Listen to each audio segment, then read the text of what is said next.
রাজশাহী বিভাগের ৮টি জেলা এবং একটি মহানগর, এই ৯টি ইউনিটের যারা নেতৃত্বে আসতে আগ্রহী এবং গুরুত্বপূর্ণ আহ্বায়ক এবং সদস্য সচিব পদপ্রার্থী, তাদের সাক্ষাৎকার প্রোগ্রামে আমরা আজকে এখানে এসেছি। আমাদের জাতীয় নাগরিক পার্টি এনসিপির সংগ্রামী আহ্বায়ক এবং জুলাই অভ্যুত্থানের মহানায়ক ও এক দফার ঘোষক জনাব নাহিদ ইসলাম আমাদের সাথে উপস্থিত রয়েছেন। আমরা ইতিমধ্যেই ২টি জেলার যারা নেতৃত্বের পদগুলোর প্রত্যাশী তাদের সাথে আমরা সাক্ষাৎ করেছি, তাদের কথা শুনেছি, তাদের সাথে কথা বলেছি, আগামীতে এনসিপি নিয়ে তাদের ভাবনা শুনেছি, আমাদের আশা প্রত্যাশাগুলো তাদের সাথে ব্যক্ত করেছি। আমরা মনে করি আগামীর বাংলাদেশে এনসিপি কে শক্তভাবে রাজনৈতিক দল হিসেবে দাঁড়াতে হবে বাংলাদেশের স্বার্থে, বাংলাদেশের মানুষের স্বার্থে। কারণ আওয়ামী লীগ প্রশ্নে এবং ভারতীয় আধিপত্যবাদ প্রশ্নে জামায়াত কিংবা বিএনপি এককভাবে আগামীর বাংলাদেশকে নেতৃত্ব দিতে পারবে না।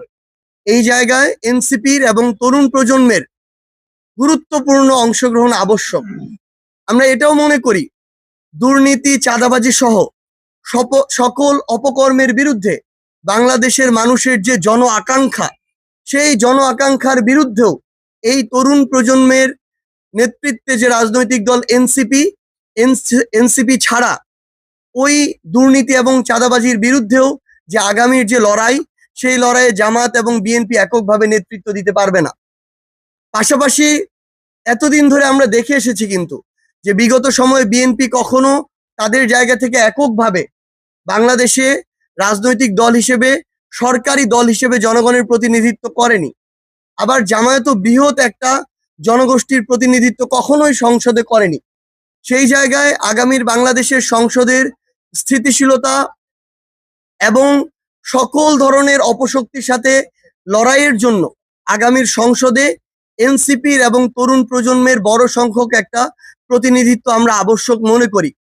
অভ্যুত্থান বিরোধী যারা শক্তি ছিল আওয়ামী লীগ এবং তাদের দোসররা, এই আওয়ামী লীগ এবং তাদের দোসরদের বিরুদ্ধে জুলাই অভ্যুত্থানে যে রাজনৈতিক শক্তিগুলো আমরা একসাথে লড়াই করেছিলাম, আমরা মনে করি এই সকল রাজনৈতিক শক্তির একটা শক্তিশালী অংশগ্রহণ আগামীর সংসদে প্রয়োজন।